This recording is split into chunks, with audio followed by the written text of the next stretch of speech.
Wide వి చేస్ money. మన daily లైఫ్లో మనీ మనకు చాలా అవసరం. కానీ ఒక ఇంట్రెస్టింగ్ క్వశ్చన్ ఏంటంటే మనకు మనీ ఎందుకు కావాలి? మనం కొంచెం అబ్జర్వ్ చేస్తే మన లైఫ్లో ప్రతి ఒక్క పని మనకు మనీ పైన డైరెక్ట్లీ ఆర్ ఇండైరెక్ట్లీ లింక్ అయి ఉంటుంది. ఎగ్జాంపుల్, మనము చిన్నప్పటి నుంచి స్కూల్కి పోతే మంచి జాబ్ వస్తుంది, మంచి జాబ్ వస్తే మంచి ప్యాకేజ్ వస్తుంది అని చెప్తారు కదా. మంచి ప్యాకేజ్ వస్తే మన లైఫ్ సెక్యూర్గా ఉంటుంది.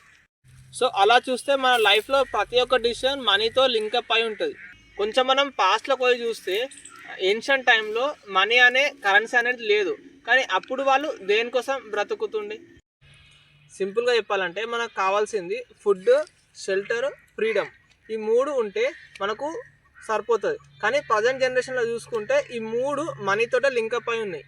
మనకు మనీ ఉంటే మనకు నచ్చిన ఫుడ్ తినవచ్చు, అట్లే మన దగ్గర మనీ ఉంటే మనకు మంచి స్టేటస్ ఉంటుంది, అట్లే మనకు మనీ ఉంటే మనకు ఫ్రీడమ్ ఉంటుంది. మనము దేన్ని చూస్ చేసుకోవాలి, ఏం చూస్ చేసుకోవాలని చెప్పేసి.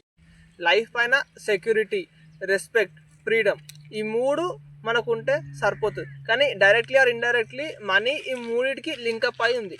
సో స్లోలీ మనీ మన లైఫ్లో చాలా ఇంపార్టెంట్ టూల్గా మారిపోయింది. కాబట్టి మనం అందరం మనీని చేస్తాం. కానీ ఇక్కడ ఒక రియల్ ఇంట్రెస్టింగ్ థింగ్ ఏంటంటే పూర్ పీపుల్ మనీని ఎలా చూస్తారు, రిచ్ పీపుల్ మనీని ఎలా చూస్తారు. పూర్ పీపుల్ మనీని ఎలా చూస్తారంటే మనము డే అండ్ నైట్ కష్టపడితే మనము మనీని చేస్తే మనకు కొంచెం మనీ వస్తుంది. కానీ రిచ్ పీపుల్ ఏం చేస్తారంటే మనీతోటి ఏదన్నా ఒక మనీని టూల్ లెక్క యూజ్ చేసుకొని మనకు జాబ్ ఆపర్చునిటీస్ క్రియేట్ చేస్తారు. అంటే వాళ్ళు వర్క్ చేయరు, వాళ్ళు మనీ ఇస్తే మనీ వాళ్ళ కోసం వర్క్ చేసి పెడుతుంది.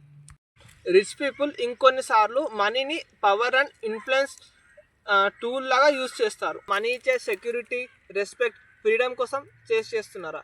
మీకు ఎలా అనిపిస్తుందో కింద కామెంట్ చేయండి. Thank you for watching. Bye.